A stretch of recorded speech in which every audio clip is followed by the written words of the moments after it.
अल्लाह तबारक व तआला फ़ी शान हबीबिही मुहबिरन व आमिरा। इन्नल्लाह व मलाइकतहु युसल्लूना अलन नबी या अय्युहल्लज़ीना आमनू सल्लू अलैहि व सल्लिमू तस्लीमा। अस्सलातु वस्सलामु अलैका या सय्यदी या रसूल अल्लाह व अला आलिका व अस्हाबिका या सय्यदी या हबीब अल्लाह। अस्सलातु वस्सलामु अलैका या सय्यदी या राहतिल आशिकीन व अला आलिका व अस्हाबिका या सय्यदी या मकीन कुलूबिल मुमिनीन। दुनिया के ऐ मुसाफिर मंजिल तेरी कब्र है, तय कर रहा है जो तू। दो दिन का ये सफ़र है, जब से बनी है दुनिया। लाखों करोड़ों आए, जब से बनी है दुनिया। लाखों करोड़ों आए, बाकी रहा न कोई। सब मट्टी में समाए, इस बात को न भूलो, इस बात को न भूलो। सबका यही हशर है, ये आलीशान बंगले किसी काम के नहीं हैं। महलों में सोने वाले मट्टी में सो रहे हैं। दो गज ज़मीं का टुकड़ा, दो गज ज़मीं का टुकड़ा, छोटा सा तेरा घर है।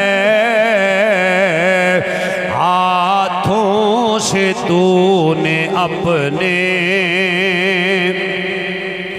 दफनाए कितने मुर्दे। आँखों से तूने अपने देखे कई जनाज़े। अंजाम से तू अपने, अंजाम से तू अपने क्यों इतना बेखबर है। दुनिया के ऐ मुसाफिर मंजिल तेरी कब्र है,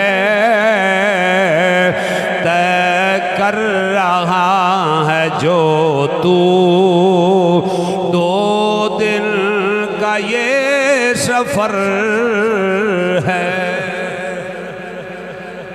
दो सलात के बाद मेरे नहायत ही वाजिब तकरीम व ताज़ीम हज़रात उलमाए कराम, मेहमानान गिरामी कदर, बानियान महफिल, हाज़रीनो नाज़रीन हज़रात, अस्सलामु अलैकुम व रहमतुल्लाहि व बरकातुहू। इसाले सवाब की इस रूह परवर महफ़िल पाक में हम सबको हाज़री की सआदत अल्लाह रब्बुल इज़्ज़त की ज़ात अता फरमा रही है। दुआ है रब्बे ज़ुल जलाल हम सब का यहाँ बैठना, बानियान का एहतमाम करना अपनी बारगाह अक़दस के अंदर कबूल फरमाए। और अपने महबूब और महबूब के महबूबों की बारगाह में शर्फ कबूलियत नसीब फरमाए। हमारे लिए दुनिया के अंदर बाश बरक़ात और आखिरत के अंदर ज़रिया निजात बनाए। रब्बे ज़ुल जलाल उनको करवट करवट जन्नत की राहत नसीब फरमाए और फिरदौस बाला में आला मकाम नसीब फरमाए। और क़यामत के दिन अल्लाह रब्बुल इज़्ज़त उन्हें अपने प्यारे हबीब सल्लल्लाहु अलैहि वसल्लम के लिवाइल हम्द के नीचे जगह नसीब फरमाए। उनके पसमंदगान को रब्बे ज़ुल जलाल सब्र अता फरमाए और उनके सब्र का खालिक अर्द समावात उन्हें अजर अजीम नसीब फरमाए। हज़रात गिरामी, जिस तरह हज़रत फरमा रहे थे कि खाना पकाओगे और फलाना कर दे, असल कहाँ है? असल तो इन्होंने बता दी। मैं एक आपको आसान सा तरीका बता देता हूँ। ख़त्म के बगैर कोई बंदा 3 वक्त का खाना नहीं खा सकता। अगर कोई खा सकता है तो बताओ। खाना सामने हो, नाश्ता हो, दोपहर का हो, शाम का हो, खाना सामने हो, तो क्या पढ़ना चाहिए? बिस्मिल्लाहिर्रहमानिर्रहीम, यही पढ़ते हो। बिस्मिल्लाहिर्रहमानिर्रहीम पढ़े बगैर खाना खाओ तो फिर बरकत नहीं है, वो खाना सवाब भी नहीं बनेगा। वैसे वो बिस्मिल्लाह पढ़ के खाओगे बरकत भी होगी, खाना सवाब भी होगा। और नीयत भी ये रखो कि मैं इसलिए खाना खा रहा हूँ कि अल्लाह मेरे जिस्म में कुव्वत और ताकत अता करे ताकि मैं बंदगी कर सकूं, फिर और ज्यादा बरकत होगी। बिस्मिल्लाहिर्रहमानिर्रहीम पढ़े बगैर खाना नहीं, शैतान साथ शामिल हो जाता है। ऐसे ही है, बिस्मिल्लाह पढ़ना सुनाता है खाने से पहले। बिस्मिल्लाहिर्रहमानिर्रहीम कुरान मजीद की आधी आयत है, सूरह नमल है, 19वां पारा है। इन्नहु मिन सुलैमाना व इन्नहु बिस्मिल्लाहिर्रहमानिर्रहीम। आधी आयत है, पूरी आयत नहीं। इन्नहु मिन सुलैमाना व इन्नहु, यहाँ तक एक आयत का हिस्सा है, फिर आगे बिस्मिल्लाहिर्रहमानिर्रहीम अगला हिस्सा है। आधी आयत है। खाना सामने होता है, रोटी सामने होती है जब बिस्मिल्लाह पढ़ते हो, पानी सामने होता है, सालन भी, दीगर लवाजमात भी सारे सामने ही होते हैं कि पीछे रखते हो? सामने होते हैं। कुरान मजीद की आधी आयत पढ़ो, खाना भी सामने है, सालन भी सामने है, पानी भी सामने है और लवाजमात भी है। आधी आयत पढ़ो बिस्मिल्लाहिर्रहमानिर्रहीम, खाना हलाल होगा कि हराम? हलाल होगा। आधी आयत पढ़ के खाना खाओ तो हलाल है, तो 2-4 आयतें पढ़ लो तो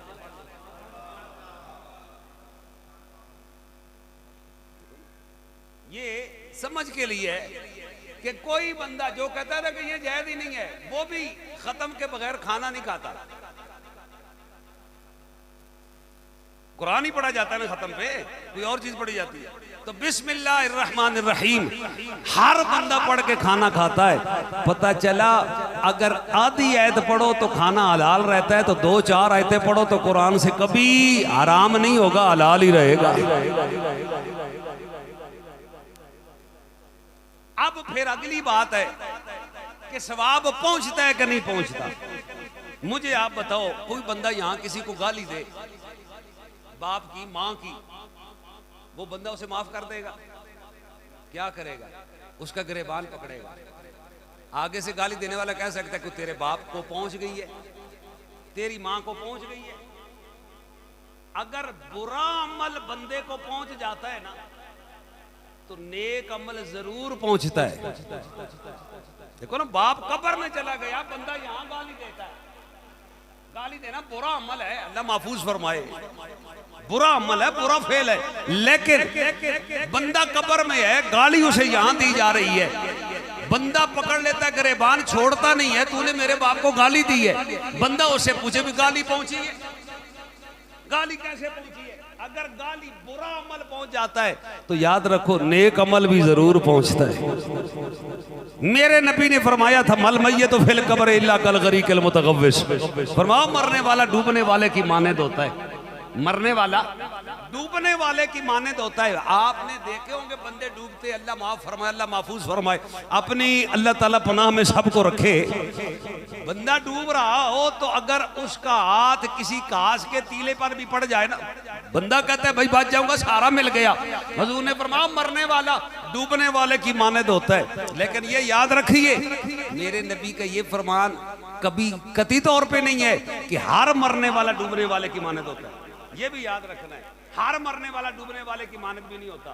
कभी कभी डूबने वाले मरने वाले ऐसे भी होते हैं कि जो बाकियों को भी तरा के चले जाते हैं।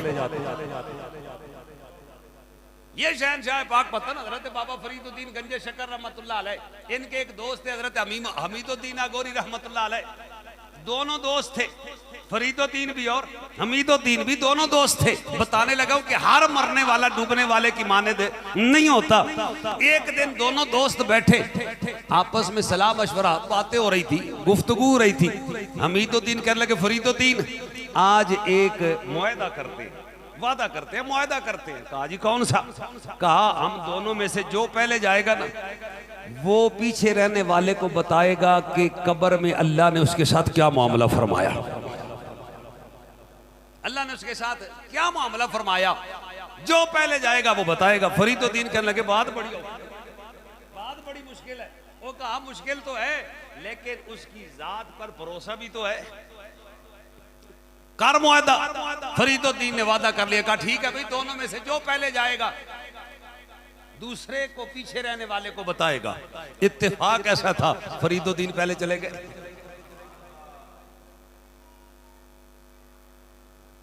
नमाज इशा पढ़ी गई। नमाज इशा के बाद हमीदुद्दीन आए, फातिहा पढ़ी फरीदुद्दीन की मिज़ार पुर अनवार पर।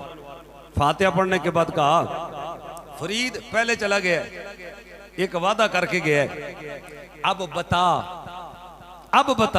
अल्लाह ने तेरे साथ मामला क्या फरमाया है? बख्शिश वाला है या कि नहीं? कैसा मामला है, क्या मामला फरमाया बता। ये बात कहने के बाद हमीदुद्दीन कहने लगे फरीदुद्दीन अगली बात भी सुन, ये नहीं कि ख्वाब में बताएगा, ख्वाब में नहीं बताना। नारे तकबीर, नारे रिसालत, नारे तहकीक, नारे हैदरी, नारे गौसिया, ताजदार खत्म नबूवत। सुनिए हज़रात, हमीदुद्दीन कहने लगे फरीदुद्दीन ये नहीं है कि ख्वाब में आके बताएगा, नहीं नहीं, ये कागज है, ये कलम है, मैं तेरे गिलाफ के नीचे, वो जो कब्र के ऊपर चादर डाली होती है, तेरे गिलाफ के नीचे रख के जा रहा हूं, लिख के बताना है। बात बताने लगे कि हर मरने वाला डूबने वाले की मानद है। वो कहा ख्वाब में नहीं बताना, लिख के बताना है कि अल्लाह ने तेरे साथ मामला क्या फरमाया।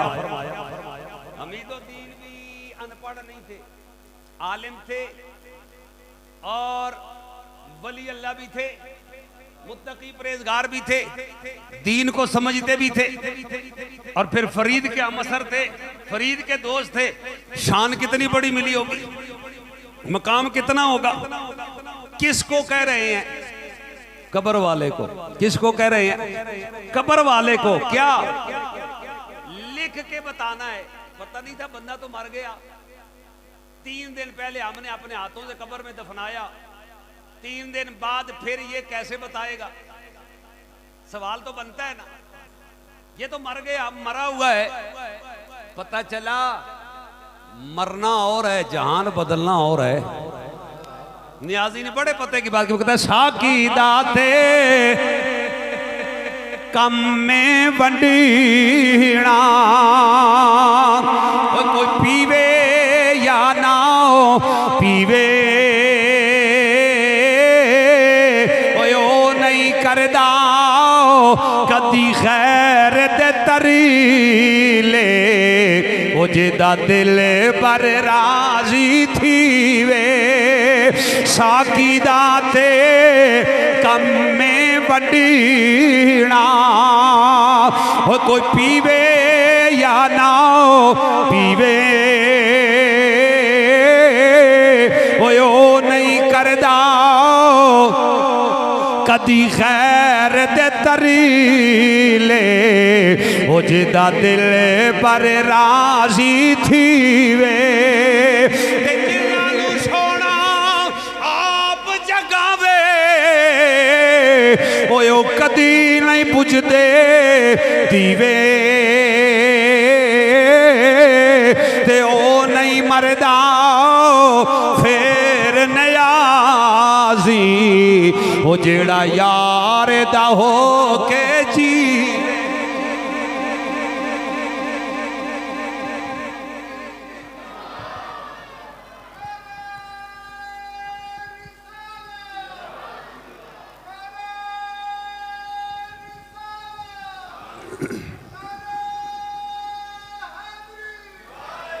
साकी दाते कम में वंडीना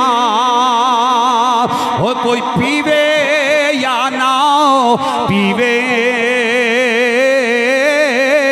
ओ नहीं करदा कदी खैर दे तरीले ओ जिदा दिल पर राजी थी वे ते जिन्हां सोना जगावे होयो कदी नहीं बुझदे दीवे ओ नहीं मरदा फिर नयाजी ओ जेड़ा यार दा हो के जीवे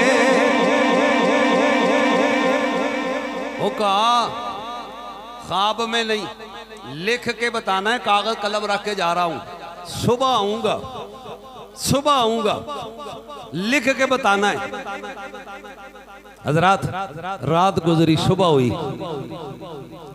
हमीदुद्दीन आए, फातिहा पढ़ी, फातिहा पढ़ने के बाद गिलाफ उठाया, नीचे से कागज निकाला, कागज के ऊपर लिखा हुआ था, कागज के ऊपर वो पेन ले आओ असाई इश्क दा चोला ते जेड़ा कदी मैला ना होवे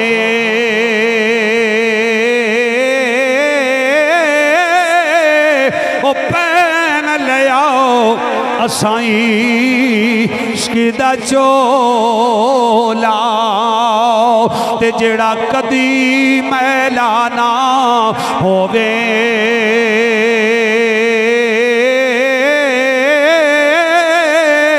ते मिल गया दिलदार असानो ते जेड़ा कदी फना ना होवे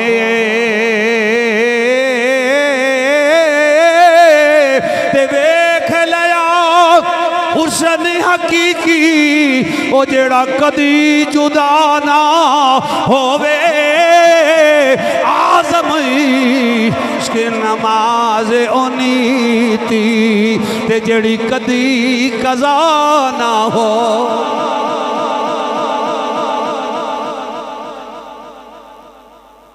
कागज के ऊपर लिखा हुआ था क्या? कहा हमीदुद्दीन अल्लाह ने करम कर दिया, बख्श दिया है, अल्लाह ने बख्श दिया है। लिखा किसने है? फरीदुद्दीन ने। फरीदुद्दीन कहाँ था?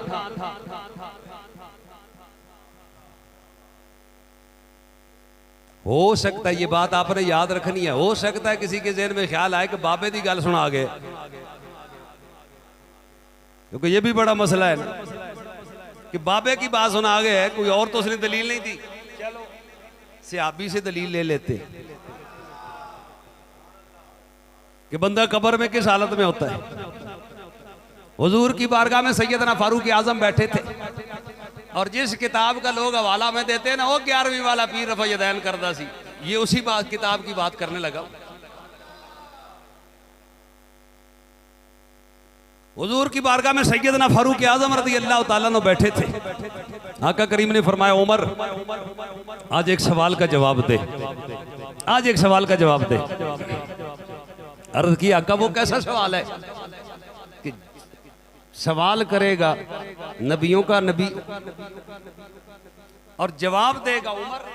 आका हम तो सवाल लेके आते हैं आपकी बारगाह में, जवाब लेते हैं आपसे, वो कैसा? हुजूर ने फरमाया हाँ उमर, एक सवाल है, सवाल मेरा है, जवाब तूने देना है। अर्ज की आका कौन सा सवाल है? मेरे नबी ने फरमाया उमर, जब तेरे जिस्म से रूह निकल जाएगी, लोग तुझे गुस्ल देंगे, कफन पहनाएंगे, चारपाई पर रख के उठा के जनाज़गाह ले जाएंगे, तेरी नमाज जनाजा पढ़ेंगे, फिर उठा के चारपाई कब्रिस्तान ले जाएंगे, चारपाई से तुझे उठा के कब्र में रखेंगे, ऊपर स्लैपे रख के गारे से सारे सुराख बंद करेंगे, मट्टी डालेंगे, मट्टी डाल के लोग आएंगे वापस। जब लोग वापस आएंगे उमर, उस वक्त तेरे पास दो फरिश्ते आएंगे, एक है मुनकिर और एक है नकीर, दो फरिश्ते आएंगे। आए उमर, उनकी पहले कैफियत सुन ले, फिर सवाल सुन के फिर जवाब देना है। अर्ज क्या का वो क्या है? फरमाया वो फरिश्ते आएंगे, बड़ी डरावनी शक्ल वाले होंगे, बड़ी डरावनी शक्ल वाले होंगे। उमर, उनके जिस्म पे लंबे लंबे बाल होंगे, बालों को घसीटते हुए लाएंगे, उनके दांत बड़े तेज होंगे, लंबे लंबे दांत होंगे। उमर, ऊपर से तेरी कब्र में सुराख करके दांतों के जरिए वो अंदर दाखिल होंगे, बड़ी डरावनी शक्ल होगी, बड़ी डरावनी शक्ल होगी। उमर, तुझे झटका दे के बिठाएंगे, झटका दे के बिठाएंगे और झटका दे के बिठा के तुझ पर सवाल करेंगे मर रब्बो का, उस वक्त तुझ पे क्या गुजरेगी। ये हुजूर किसको कह रहे हैं? उमर कौन है? वो नहीं बात है, अगली बात भी सुनो, जिसकी नेकियां आसमान के सितारों के बराबर हैं। मेरे नबी ने फरमाया मेरे बाद अगर कोई नबी होता, मैं आखिरी नबी हूं, मेरे बाद कोई नबी नहीं, अगर मेरे बाद कोई नबी होता उमर होता। पता चला क्वालिटी पूरी थी। वो कहा मेरे बाद अगर कोई नबी होता उमर होता। फरमाया उमर, शैतान किसी से नहीं डरता लेकिन तुझसे डरता है। ये फिर शैतान मिन ज़िल्ले उमर, सिर्फ तुझसे नहीं तेरे जिस्म के साए से भी शैतान भागेगा, शैतान भागेगा। और जिस मैं और आप नाज करते हैं इस्लाम पे कि अल्लाह ने हमें इस्लाम अता किया, हम नाज, और इस्लाम नाज करता है उमर पे कि अल्लाह ने मुझे उमर के वसीले से इज्जत अता की है। उमर वो है, इस्लाम नाज करता है उमर पे।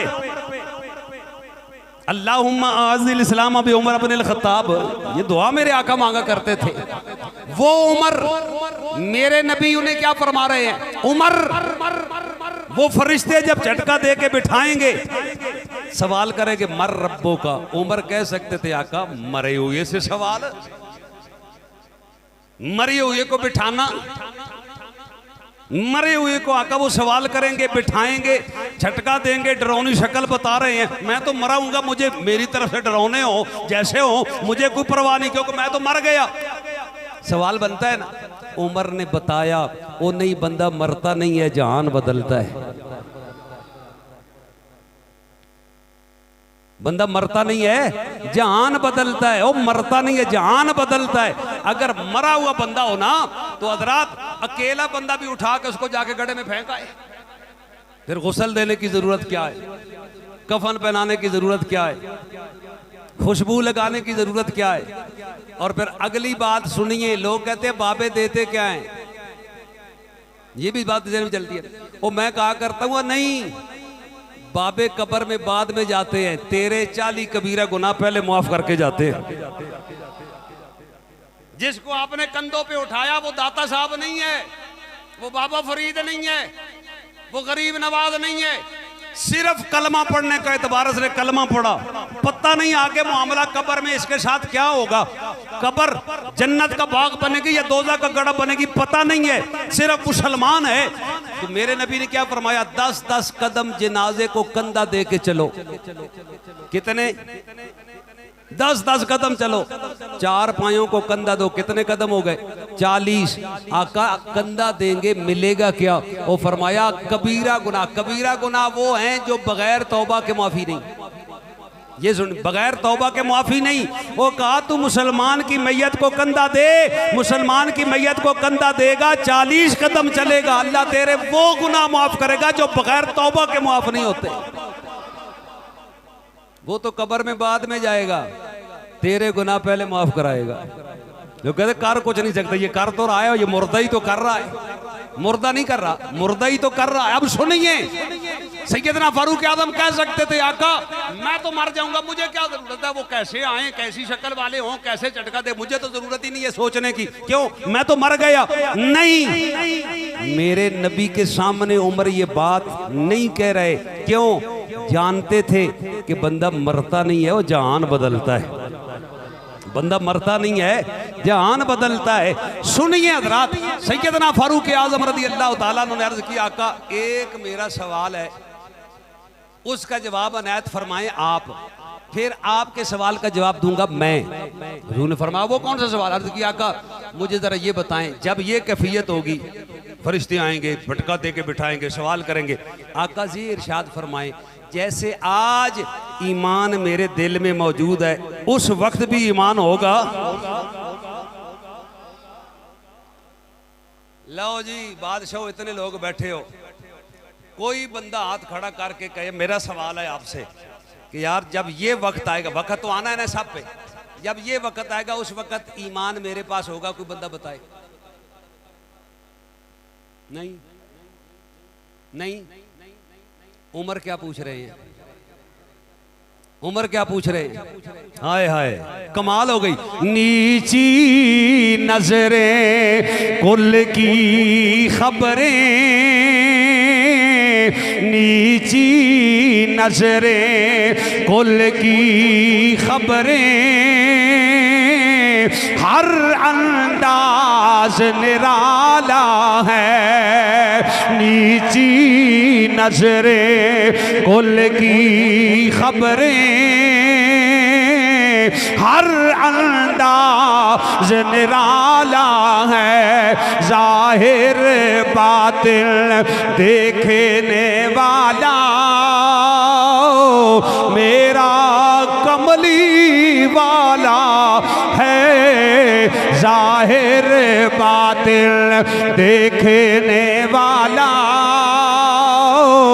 मेरा कमली वाला है कैसी रोशन आंखें नबी की, है कैसी रोशन आंखें नबी की, ये कैसा खूबी उजाला है।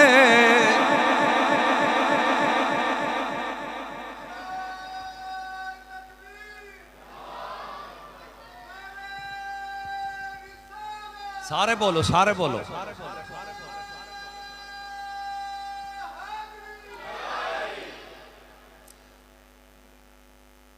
उमर का विशाल हुआ हुजूर के बाद कितनी देर? कितनी देर? 2 साल गुजरे सैयदना फारूक आजम की खिलाफत के, सिद्दीक़ अकबर की खिलाफत के। 10 साल फिर इनकी खिलाफत के। अगर यही ले लो तो 12 साल तो फिर भी बने। इतने सालों पहले उमर हुजूर से क्या पूछ रहा है? आका वो मन मट्टी के नीचे मैं चला जाऊंगा, आप मुझसे पहले तशरीफ ले जाएंगे, मैं बाद में जाऊंगा। आका उस वक्त ईमान आज जैसे है उस वक्त मेरे पास होगा, आज होगा। वो मेरे इमाम ने बरेली के टिब्बे से जो पैगाम दिया वो भी यही है, क्या कि सरे अर्श पर है तेरी गुजर, सरे अर्श पर है तेरी गुजर, दिल फर्श पर है तेरी नजर, सरे अर्श पर है तेरी गुजर, दिल फर्श पर है तेरी नजर, सरे अर्श पर है तेरी गुजर, दिल फर्श पर है तेरी नजर। मलकूत मुल्क में कोई शय नहीं, मलकूत मुल्क में कोई शय नहीं, आका वो जो तुझ पे आया नहीं।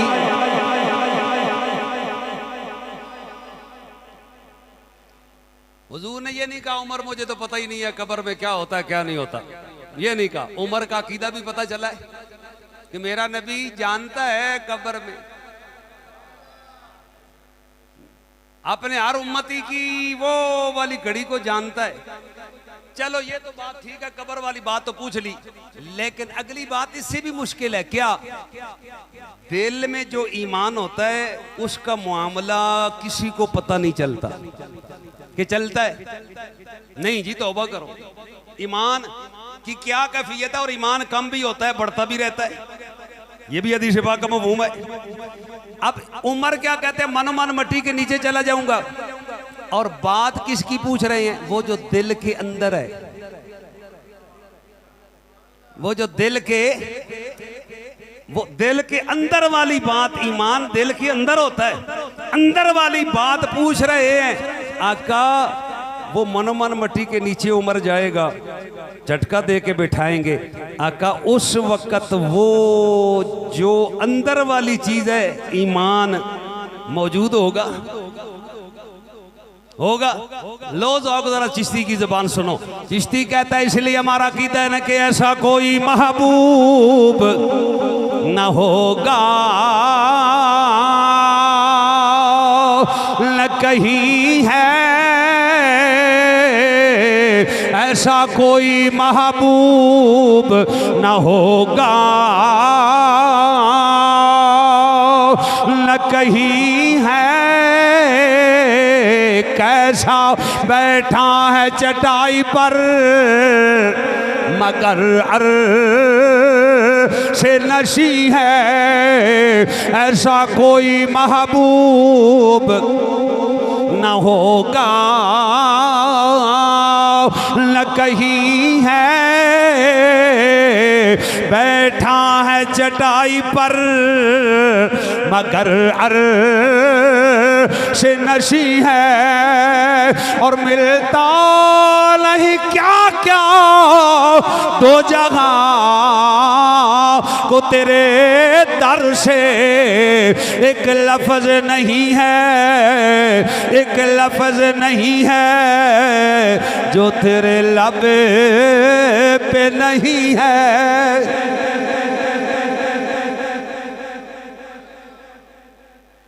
पता चला हो मेरा नबी अपने हर उम्मत की अखीर से वाकिफ है। हर उम्मती बात सुना रहा था कि हर मरने वाला डूबने वाले की मानद नहीं होता, और कब्र में जाके बंदा मरता नहीं है, जहान बदलता है, जहान बदलता है, जहान बदलता है, जहान बदलता है, मरता नहीं है, जहान बदलता है। अब सुनिए, इमामुल अंबिया ने फरमाया उमर क्या सवाल है आका, ये उस वक्त मेरे पास होगा ईमान होगा? हुजूर ने फरमाया उमर हाँ, ये गारंटी मैं तुझे दे देता हूं, जब ये वक्त आएगा ईमान इसी तरह तेरे पास होगा। आज वाला ईमान उस वक्त तेरे पास है, होगा होगा ईमान होगा। बताइए ईमान वाला मर सकता है?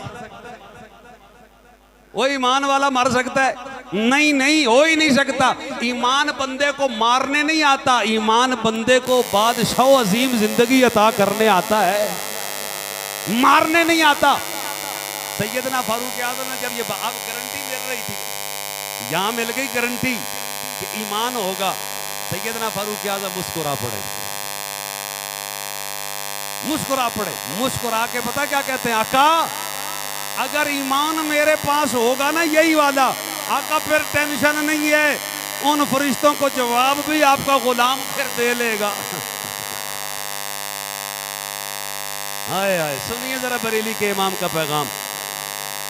जब ये बात सुनी ना तो कितने उमर खुश हुए होंगे। मेरा विजदान कहता है उनका ज़ौक़ भी यही कहता होगा। क्या हुजूर को देखते भी होंगे और मुस्कुरा के कहते क्या होंगे? सरवर कहूँ के मालिको मौला कहूँ तुझे, सरवर कहूँ के मालिको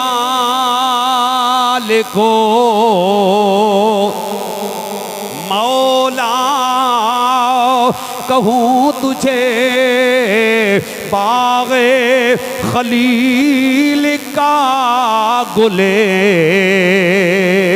ज़ेबा कहूँ तुझे सरवर कहूँ के मालिको मौला कहूँ तुझे बाग़े खलील का गुले ज़ेबा कहूँ तुझे। और आखिर रज़ा ने इस पे ख़त्मे सुखन कर दिया खालिक का बंदा खालिक का बंदा खल्क का आका कहूँ तुझे।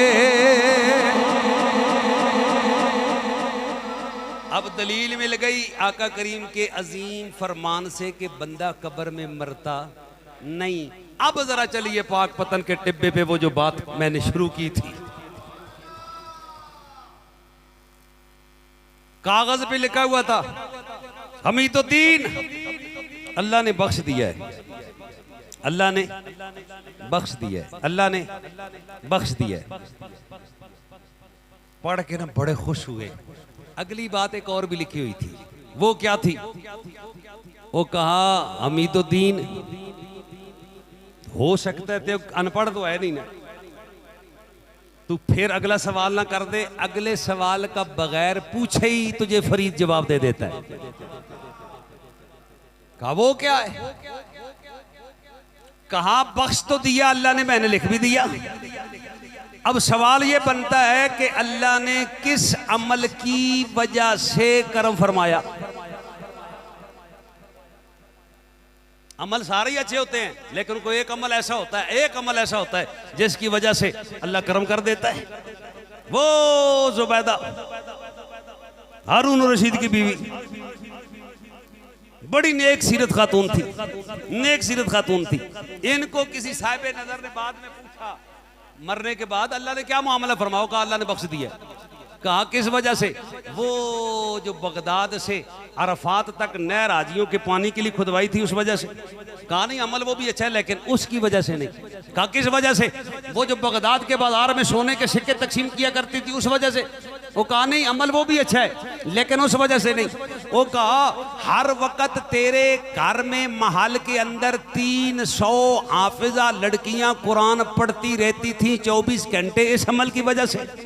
वो कहा नहीं इस अमल की वजह से। कहा किस अमल की वजह से? कहा वो अमल और है, वो अमल और है। कहा वो कौन सा अमल है? वो कहा सर्दियों का मौसम था, महल की छत पे शाही खवातीन सारी मौजूद थी, औरतें थी, गपशप हो रही थी। अचानक जामे मस्जिद से जोर की अजान की आवाज आई। जब अजान शुरू हुई ना, हम गप्पों में मसरूफ थे, गपशप हो रही थी। अजान शुरू हुई तो मैंने सारी औरतों को कहा खामोश, कोई अब गुफ्तगू ना करे, अजान सुनो और अजान का जवाब दो। मेरे रब को ये अमल पसंद आ गया, अल्लाह ने बख्श दिया है। अजान कभी सुनी है? फिर खामोश होकर जवाब भी दे लिया करो, जवाब भी दे लिया करो, फिर ये इनाम मिलता है, ये इनाम मिलता है। वो कहा हमीदुद्दीन हो सकता तू कहे किस अमल की वजह से अल्लाह ने करम किया, तो फिर जो तकलीफ करेगा फिर आके कहेगा मैं इसका जवाब भी तुझे दे देता हूं, जिस अमल की वजह से अल्लाह ने करम किया। कहा वो कौन सा अमल है? वो कौन सा अमल है? कहा हमीदुद्दीन वो अमल है वो जो टूटे हुए दिल मेरे पास आते थे, मैं उन्हें जोड़ देता था, उनकी दस्तगीरी करता था। वो जो तकलीफ वाले आते थे उनकी तकलीफ खत्म करता था। अल्लाह ने इस अमल की वजह से मुझ पे करम कर दिया है। कहना पड़ेगा ना जेड़ा दुखियां दा जी यार होवे, जेड़ा दुखियां दा जी यार होवे, ओ जेड़ा माड़ियां दा जी गम ख्वार होवे जेड़ा माड़े आंदा जी गम ख्वार होवे और रब उसदा जी हुबदार होवे पढ़िए ला इलाहा इल्लल्लाह हक ला इल्लल्लाह है मोहम्मद सरवरी सल्ले अला पढ़िए ला।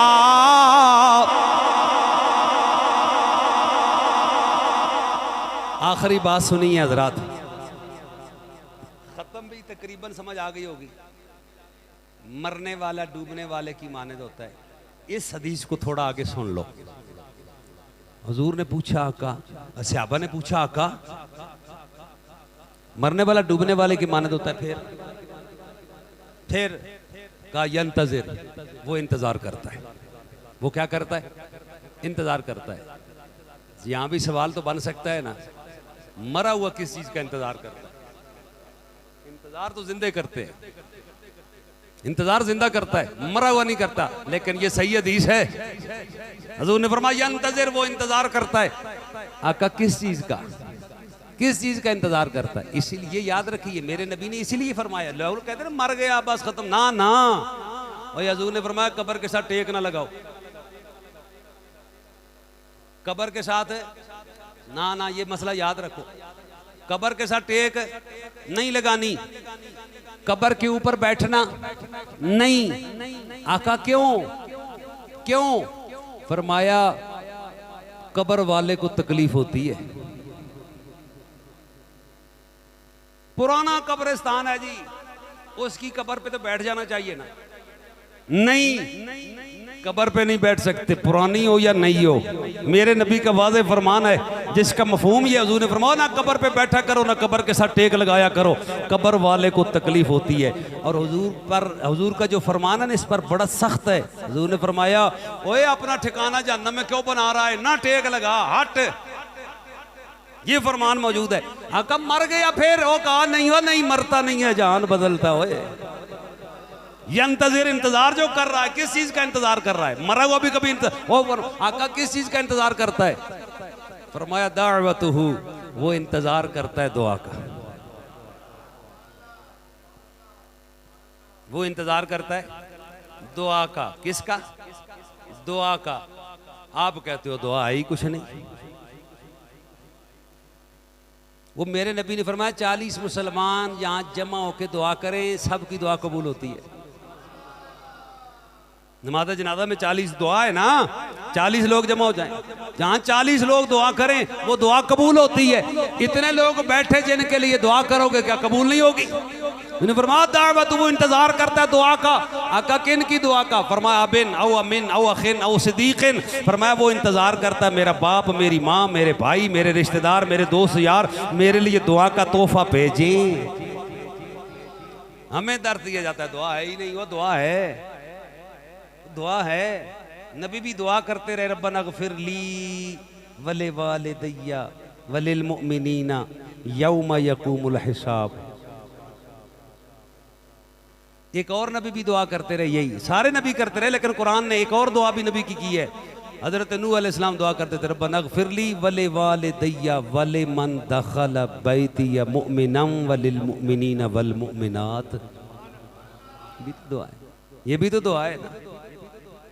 हमें हुक्म क्या दिया गया? हमें भी हुक्म दिया गया किस चीज का? कुरान कहता है रब्बना गफिर लना वल इखवानिना अल्लज़ीना सबक़ूना बिल ईमान। हमें भी बख्शिश की दुआ करने का हुक्म दिया गया। तुम भी ऐसे मांगा करो, ऐसे मांगा करो। हजरात मेरे नबी ने फरमाया, इस हदीस का आखिरी जुमला सुनिए, कहा वो तुम जो दुआ करते हो ना, हम कितनी देर बैठ जाएंगे? घंटा 2 घंटे बस।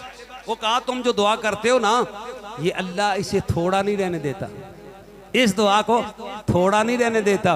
कहा पहाड़ जितना बढ़ाकर अल्लाह तुम्हारे मरने वाले को सवाब की सूरत में इसका अजर अता कर देता है। पहाड़ जितना, पहाड़ जितना। इसलिए मेरे नबी ने फरमाया था कुछ लोग फौत होंगे तो कब्रों में दोज़खी होंगे, कयामत के दिन उठेंगे, जन्नती उठेंगे। कहा का कब्र में अमल तो है नहीं, अमल तो यहाँ है, दारुल अमल तो ये है, वहां तो सजा जजा का मामला शुरू हो जाता है। फिर वो बंदा कैसे जन्नती उठेगा? वो था दोज़खी, जन्नती उठेगा। वो कहा उसके पीछे घर वाले उसके लिए सदका तो खैरात करते रहे, दुआ का एहतमाम करते रहे, वो उसे पहुंचता रहा, उसके गुनाह माफ़ होते रहे, हत्ता के सारे गुनाह माफ़ हो गए। अल्लाह उसे जन्नती उठाएगा। इसलिए एहतमाम किया करो, एहतमाम किया करो।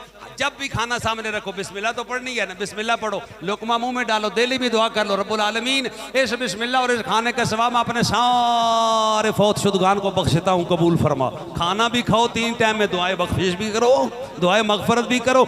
और कुरान कभी खाने को आराम नहीं करता, हलाल ही रहने देता है, हलाल ही रहने देता है। अल्लाह मेरी आप सबकी हाज़िरी अपनी बारगाह में कबूल फरमाए। व आखिर दावाना अनिल हम्द।